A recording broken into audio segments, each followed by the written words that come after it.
Okay, so about this dream I had last night. So I have this wonderful pup. His name is Cypress. He's not even 2 years old yet. And he's a black-mouthed cur dog, which is a very special breed of dogs that originated, as far as I know, in this country that we're calling America, which I like to call Turtle Island, because this place is truly alive and a sacred land. So this very special relationship with my dog. Um, I am a dreamer, and my dog dreams too. So when he dreams, he makes little whimpering sounds sometimes. He'll in his sleep, you know. And if I think he's having a bad dream, I give him a little pat, a little gentle pet, or I tell him, "It's okay, buddy, I'm here." So together we dream. And I've been having really interesting dreams lately.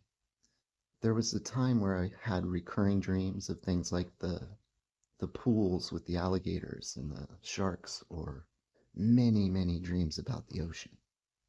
Uh, but recently, through what I'm calling a type of an awakening, a type of an awareness, a new type of an imagination, a new way of paying attention to myself and my imagination. And for me, it's my dreams have always been quite vivid.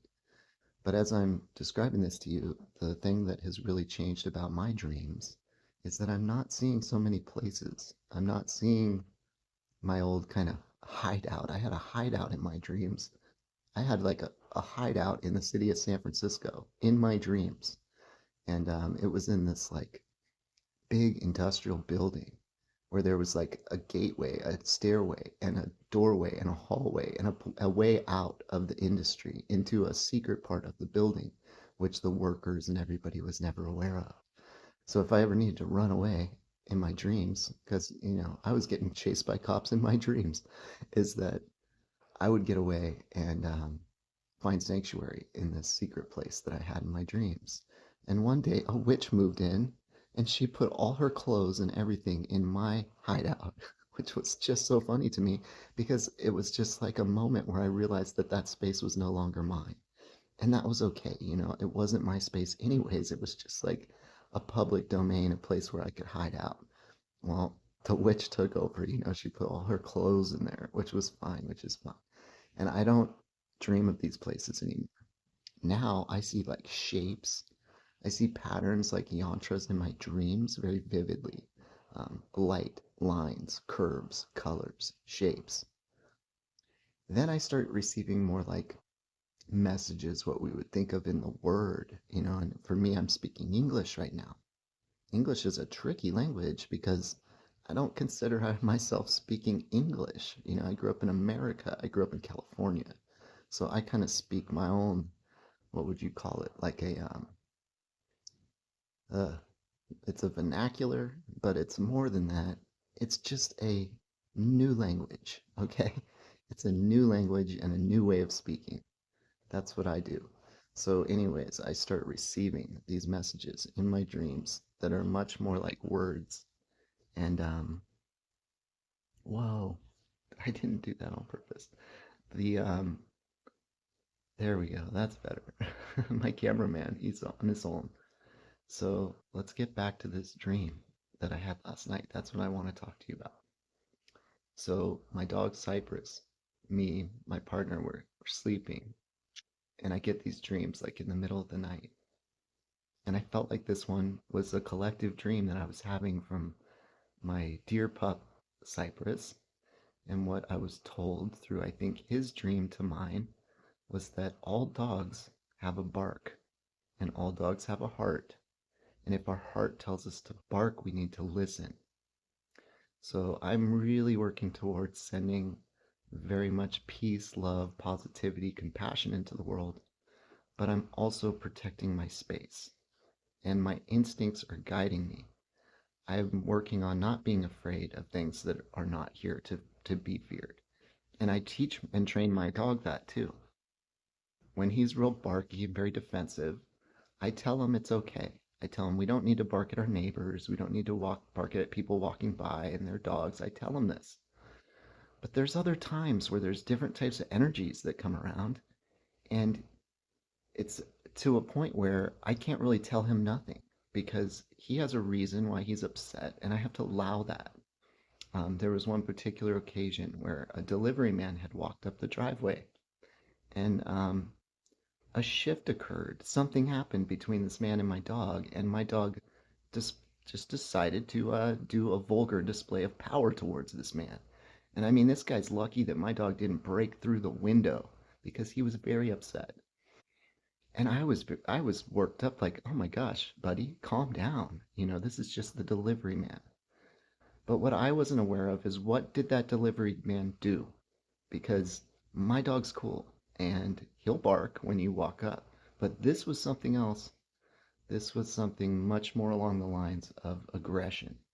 So what I believe had happened in my deepest intuition is that this man saw my dog, and instead of having some respect for the power of my dog, he decided to mug him or something, like give him a look that was saying like, "Oh, you want to fight?"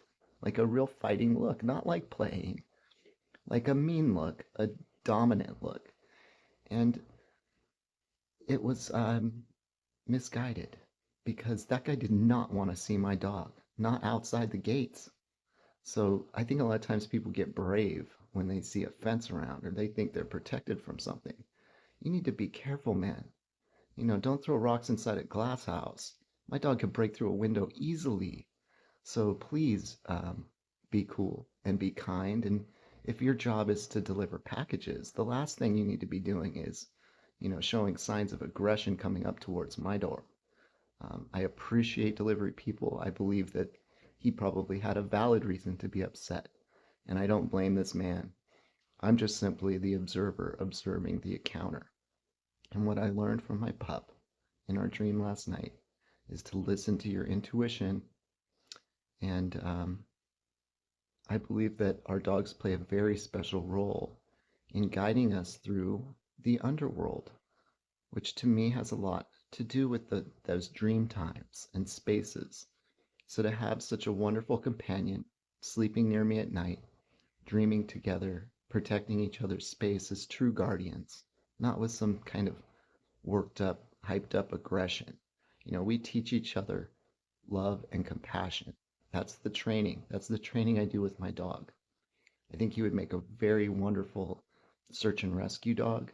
He's got a nose on him, he's got eyes on him, and he's got some real power behind his muscle. So if you were ever lost somewhere up in the wilderness and had no way back, I would really hope that a dog like Cypress would be there for the rescue because he's not an aggressive dog, but he has a bark and he knows how to use it. And we're working with that. We're working with that energy. And my dog is such a reflection of myself. I have a big bark too. And I'm being careful not to be afraid of things that I do not need to be afraid of and speak up for things that do. And that's how we listen to our heart. That's the dream wisdom, is listen to your heart and bark or play. If it's time to play, then play, you know. But there's those moments where we have to bark. Excuse me, and moments where we have to cough. So I hope you have a very wonderful day today. I'm going to try doing these dream journals because I'm looking towards ways that I can continue documenting my life experience, my human experience, in a creative and artistic way to be able to share with people, but in a way that's healthy for me. Because I think I've been just very spontaneous about my content, or just call it the content, the art that I'm putting up on my channel. I've just been really going by my heart and being very vulnerable with a lot of my messaging and just showing you a little bit of who I am. I consider myself a kind person, a friendly person. I love to make new friends. So everyone watching me is my new friend. If you're cool, you're my friend. That's how I consider it, man. That whole no new friends thing. I mean, that guy's obviously out to lunch. We all need new friends. We need as many friends, true friends, as possible because we need the supportive community. We need that kind of training that I'm doing with my pup. And so, right about the 10-minute mark, I want to wish you a good day. Peace and have a wonderful Sunday. Love you. Bye.